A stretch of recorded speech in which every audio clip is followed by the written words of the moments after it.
छात्र राजनीति से आपने शुरुआत की, अलग अलग दलों में भी कई बार रहे, अब राज्यसभा में सांसद हैं बीजेपी के। कैसे आप अपने सफर को देखते हैं? बहुत ही लंबा और संघर्षपूर्ण जीवन रहा। 1970 में पहली बार गिरफ्तार हुए हम, जब चंडीगढ़ के ऊपर हरियाणा और पंजाब का फैसला हुआ था। चंडीगढ़ पंजाब को दे दिया गया था और अब और फाजिलका के कुछ गांव हरियाणा को दिए गए थे।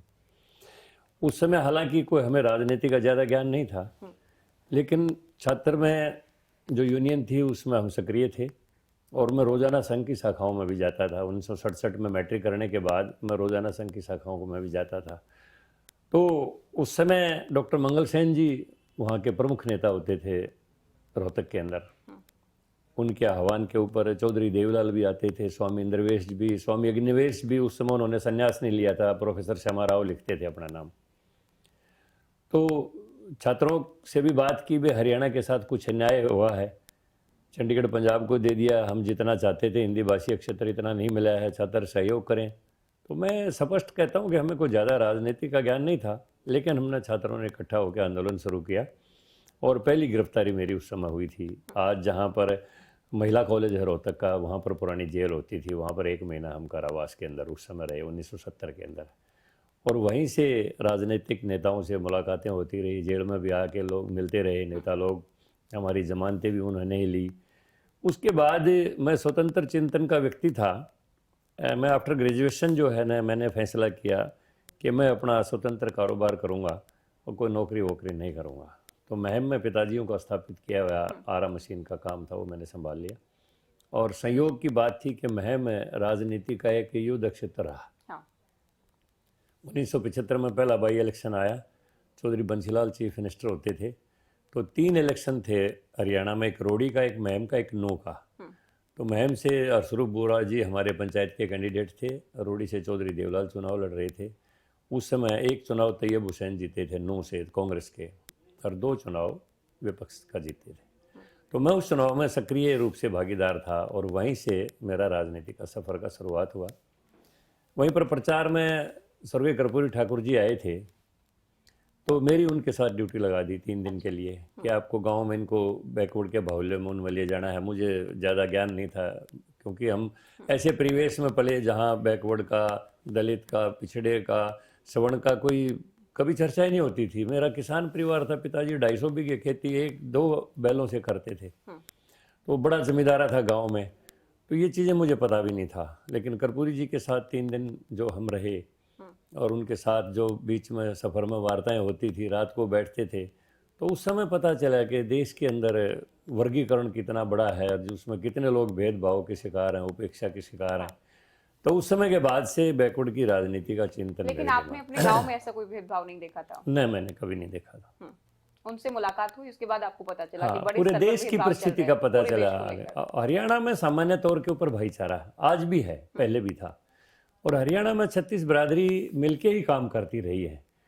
अब जैसे मेरा एक चाचा कारपेंटरी का काम करता था, तो 36 बिरादरी के लोग वहाँ बैठते थे, हुक्का बजता था वहाँ पर। 4 गांव का अड्डा था, बस अड्डा हमारे घर के सामने। तो कभी देर हो जाती, 5-6 बजे के बाद कोई बसें आती नहीं थी, तो रुक भी जाते थे। 5-7 लोग तो रोजाना ही हमारे दरवाजे में रुकते थे। अच्छा। तो हमें इतना ही पता था, ये हमारा चाचा लगता है, ये ताऊ लगता है, ये भाई लगता है, ये दादा लगता है, ये नहीं पता जाति क्या है। ये हरियाणा में ऐसा सिस्टम था भी नहीं, कभी था। कास्टवार हुई नहीं कभी हरियाणा में। तो उसके बाद ताऊ देवीलाल के साथ भी आपने राजनीति की, उनके साथ रहे लोकदल में भी? चौधरी देवीलाल 1975 में, जैसे वो खुद भी चुनाव लड़ रहे थे रोडी से, तो आते थे बीच में चुनाव प्रचार के लिए।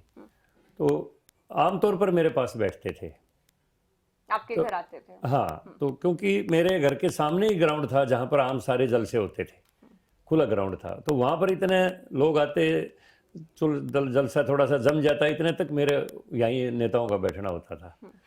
तो बाद में चौधरी देवलाल साथ ले जाते गांव में, तो संयोग कहो या कोई प्रतिभा की बात कहो, मैं अच्छा वक्ता था तो पसंद करते थे। कहते थे लोगों से पहले, भाई ये नौजवान है रामचंद्र, इसकी बात सुनो, फिर मैं तुमसे सारी बात करूँगा। तो बुलवाते थे, तो उनसे घनिष्ठता रही खूब। फिर 82 के अंदर चौधरी देवलाल ने पहले ये कहा कि भाई बताओ, बैकवर्ड को भी साथ जोड़ना है, अकेले एक कौम से कोई राज नहीं आता है। तो मैंने कहा जी, बैकवर्ड को रिप्रेजेंटेशन की आज आवश्यकता है, और 12 जिले हैं, आप 12 टिकटों का वायदा कर दो तो हम पूरे हरियाणा में मैं घूम के पिछड़े वर्गों को जोड़ दूंगा। उस समय मेरी प्रदेश लेवल की राजनीति की शुरुआत होगी उस टाइम से। अच्छा। तो चौधरी देवलाल ने कहा कि ठीक है।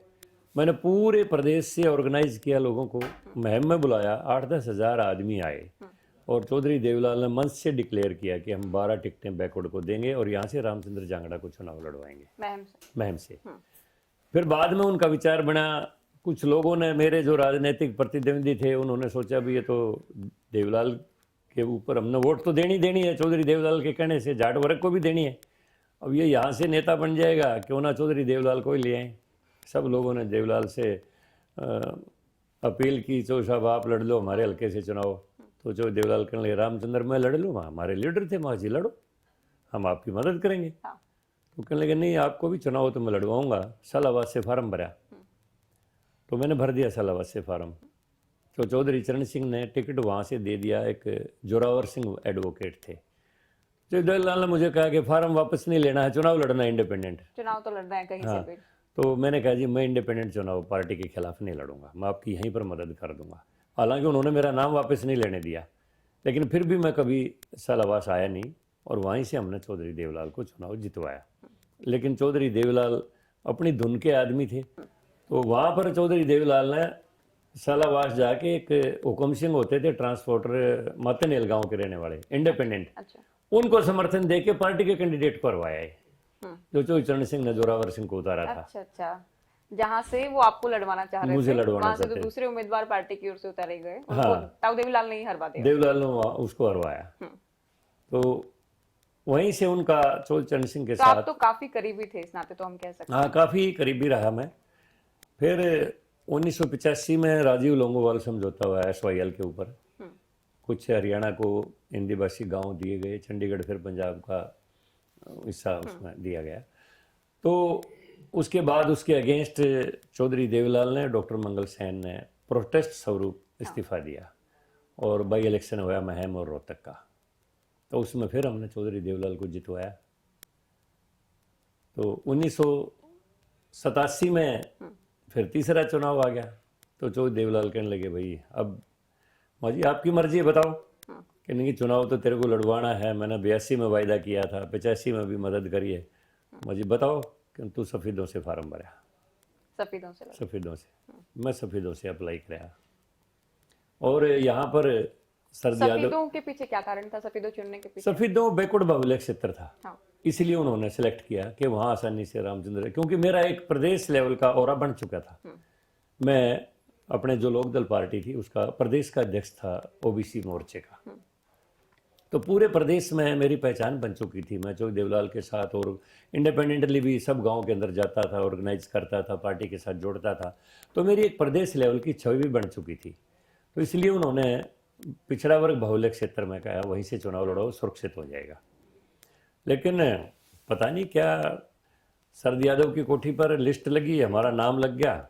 उसके बाद ओम प्रकाश चौटाला जी दन दनाते हुए मीटिंग में अंदर गए चौधरी देवलाल के साथ, तू मैं झगड़ा, अंदर दोबारा बैठक बैठी और 15 टिकटें चेंज होगी, जिनमें मेरी भी चेंज होगी।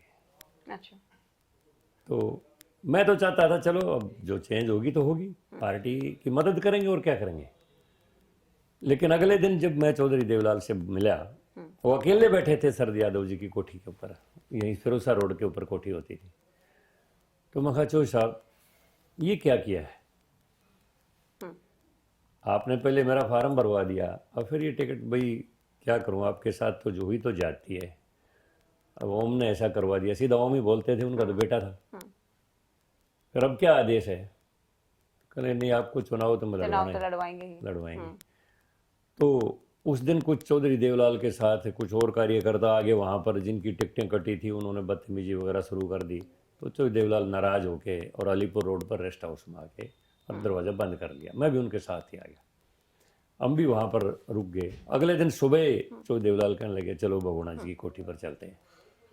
यहाँ जोरबाग कॉलोनी में एक फ्लैट में रहते थे बगुणा जी, वहाँ पर हम आए, वहीं कर्पूरी जी बैठे हुए थे। तो चौधरी देवलाल ने कहा कि जी सफ़ेदों की टिकट चेंज करो, वापस रामचंद्र जांगड़ा को दो। तो बगुणा जी कहने लगे बारात आपकी है, दूल्हे आप हो, किसी को ले जाओ, हमें क्या दिक्कत है। तो उनके पिए होते थे रहमान भाई, उन्होंने 2 लेटर मुझे दे दिए, एक सरदूल सिंह को जो दी थी पहले टिकट उसका रिवोक का और मुझे अलॉटमेंट का। दो लेटर 2 लिफाफे बना के मुझे दे दिए, जाओ फटाफट, आखिरी दिन था उसी दिन। तो ताऊ देवीलाल ने तो स्टैंड लिया ही आपके लिए। हाँ लिया, लेकिन चौटाला जी जैसे ही मैं भगुणा जी के फ्लैट से बाहर निकला वो बाहर मिल गए। वो कहने लगे भाई टिकट क्यों ले ली वापस? हमारी चौधरी साहब ने दी है, मेरा हक है, हम तीसरी बार हम से चुनाव लड़वा रहे हैं। नहीं, मैं आपको एसएस बोर्ड का चेयरमैन बनवाऊंगा, फैसला कर लिया है और आप टिकट वापस करो। मैंने कहा भाई साहब टिकट तो वापस नहीं करूंगा, मैं चुनाव तो लड़ूंगा। हाँ चुनाव लड़ूंगा, मैं चुनावी व्यक्ति हूँ, चेयरमैन की कोई हैसियत नहीं होती है, जब चाहे चीफ मिनिस्टर गाड़ी खड़ी करवा लो। मैं पिछड़ों की आवाज़ हूँ, मैं असेंबली में उनके लिए कुछ बात रखना चाहता हूँ, चेयरमैन की हैसियत से वो नहीं कर सकता हूँ मैं। तो वहाँ पर मेरी उनकी कुछ गर्मा गर्मी भी हुई, लेकिन मैंने सफीदो जाके और अपना फॉर्म सबमिट करवा दिया। चौटाला साहब से शुरुआत से ही नहीं बनती थी आपकी? बनने वाली भी कोई ऐसी बात नहीं थी, लेकिन उसके पीछे कारण जो बाद में जो हम समझ पाए, क्योंकि 82 में मैं और ओम प्रकाश चौटाला जी रोजाना गांव में जाते थे चौधरी देवलाल के लिए, वहीं से मेरे घर में ही ऑफिस था, मेरे घर में रोजाना खाना खाते थे चौटाला जी। और 85 के बाई इलेक्शन में भी हम रोजाना गांव में जाते थे इकट्ठे, रोजाना भाषण इकट्ठे देते थे। लेकिन 87 में जो मैं बाद में समझ पाया, उनकी एक हिडन एजेंडा था कि चौधरी देवलाल को मैं सेंटर में भेज कर हरियाणा में मुख्यमंत्री बनूंगा, और उनमें रामचंद्र जांगड़ा जो है वो यसमैन नहीं है, मैं यसमैन था भी नहीं। लेकिन चौटाला साहब के इतने पावरफुल थे कि वो केंद्र में ताऊ देवीलाल को खुद ही सोच लें कि हाँ भेजना है। बस वो उनकी प्लानिंग थी और वो उसमें कामयाब भी हुए। तो क्योंकि एक बीच में एक ऐसा घटना होगी थी, 1982 में होगी थी इसकी शुरुआत। मैं और ओम प्रकाश चौटाला जी गांव के अंदर प्रचार में लगे हुए थे। लाखन माजरा गांव में हमारा जो है उस दिन का टूर समाप्त हो गया और कहने लगे चलो अब रात को रोहतक चलते हैं। मैं भाई किसी लिए चलना रोहतक? कि डॉक्टर मंगल सेन को हरवाना है। भाई कमाल की बात है, हम 24 सीटों पर समझौते में चुनाव लड़ रहे हैं और उनको हरवाना है। वो दोनों पार्टियों का प्री पोल अलायंस है और डॉक्टर मंगल सेन को मैं अपना राजनीतिक गुरु मानता हूँ। जब मैं कॉलेज में पढ़ता था रोजाना उनके पास जाता डिप्टी हूँ। सीएम भी हो रहे हैं। हाँ, तो मैं तो ये काम नहीं करूंगा। मैंने उनकी बात को नहीं माना, वापस महम आ गए। तो कहीं वो सोचते थे कि ये वर्कर तो बहुत बढ़िया है, वर्कर अच्छे हैं, बट उनके हिसाब से नहीं चलता। लेकिन वो यसमैन नहीं है, जैसे मैं कहूँगा वैसे नहीं चलेगा, अपने हिसाब से चलेगा। तो उसके पीछे उनका ये था कि भाई ठीक है इनको और कहीं जगह दे देंगे, असेंबली में नहीं, विधानसभा में नहीं जाएगा। हाँ। लेकिन आपको टिकट तो मिला सफेदों वाला, आपने चुनाव लड़ा भी, टिकट मिल गया। और जैसा मैंने बताया, बगुड़ा जी की कोठी से बाहर निकले हम, ओम प्रकाश चौटाला जी की मेरी गर्मा गर्मी हुई। उन्होंने कहा टिकट वापस दो, मैंने कहा नहीं दूंगा। और मैंने जाके फार्म सबमिट करवा दिया, मैं कैंडिडेट हो गया पार्टी का। तो उन्होंने उधर मैसेज कर दिया कि सरदूल सिंह को बैठना नहीं है, इंडिपेंडेंट लड़ना है। और वहाँ पर जो है मेरे इलाके में ना चौधरी देवलाल को आने दिया। अच्छा, कैंपेनिंग के लिए नहीं आए? कैंपेनिंग के लिए नहीं आने दिया, ना कोई झंडा दिया, ना कोई पोस्टर दिया, ना कोई पैसा दिया। लेकिन फिर भी मेरे घर में हर चीज़ की मौज थी। मेरे पिताजी ने कहा कि चुनाव लड़ो ठाट से, घर से पैसा लगाएंगे, कोई दिक्कत नहीं है। और मैं चुनाव को बिल्कुल पीक के ऊपर ले गया। वो तो टिकट के वोट थे, क्योंकि टिकट के पीछे लोगों ने वोट देनी थी, लोकदल की टिकट मेरे पास थी। जब उन्होंने देखे तो फिर भी बनेगा भाई। तो पोलिंग से एक दिन पहले, जैसे चुनाव प्रचार बंद होने से एक दिन पहले, चौधरी देवलाल से बयान दिलवा दिया कि हमने रामचंद्र जांगड़ा से समर्थन वापस लेके और इंडिपेंडेंट कैंडिडेट सरदूल सिंह को दे दिया। अच्छा। और मेरा चुनाव दड़ाम दे सी गया। लेकिन एक बात हरियाणा की राजनीति में रह भी गई कि 1987 में लोकदल की आंधी में भी रामचंद्र जांगड़ा नहीं जीत पाए। हाँ, मैंने जब बताया कारण ये रहा। ये कारण रहा। कैसे जीत पाते? चौधरी देवीलाल को हमने इतना ताकतवर बनाया। ताकतवर तो कार्यकर्ता ही बनाते हैं। हमें ने दिन रात मेहनत करके गांधी की छवि भी उनमें दे दी, सुभाष की छवि भी उनमें दे दी, लेनिन की छवि भी उनमें दे दी, सारा सब कुछ उनको बना दिया। वे हरियाणा का यही कल्याण करने वाले हैं। और फिर वही ताकत जिसको हमने इतना बड़ा एक औरा बना दिया, सभी कार्यकर्ताओं मिलके, मैं अकेला नहीं, और फिर एक अपने साधारण से कार्यकर्ता को अपने बेटे के कहने से मार देते हैं। राजनीतिक हत्या है ये, मारना ही कहूंगा मैं। बेटे के खिलाफ कई बार स्टैंड भी तो उन्होंने लिया आपके लिए। स्टैंड भी लिया, लेकिन देखो ना, चौधरी चरण सिंह ने जिनको टिकट दिलवाया उनको भी ताऊ देवीलाल ने कहीं ना कहीं हरवाने का प्रयास किया आपके लिए। और फिर रामचंद्र जांगड़ा चुनाव तो लड़े, कैसे भी लड़े, सफेदों से टिकट भी आपको दिलवाया, हाँ, वापस होने के बाद फिर से आपको दिलवाया। फिर भी दिलवाया। तो कहीं ना ले, कहीं चौधरी देवीलाल, ले, चौधरी ओम प्रकाश चौटाला जो कह रहे थे उनके खिलाफ तो चल रहे थे कई बार, कई मोर्चों पर आपके लिए। आखिरी में जो है ना, वो बेटे की इच्छा के आगे सरेंडर कर दिया उन्होंने। और मैं तो एक साधारण परिवार का, मेरे पिताजी पॉलिटिक्स में नहीं, कोई परिवार में पॉलिटिक्स में नहीं, मेरा अपना संघर्ष, कितनी बार पुलिस की लाठियां खाई, कितनी बार चौधरी देवलाल के साथ पैदल यात्राएं की, कितनी बार मंडल कमीशन के उसके ऊपर जेल में गए, तिहाड़ जेल में भी मैं गया, जॉर्ज फर्नांडीज के साथ हमने गिरफ्तारी दी थी।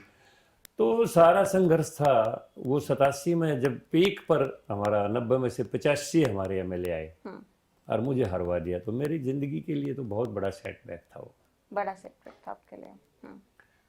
तो उसके लेकिन बाद आप भी तो कहीं ना कहीं जांगड़ा साहब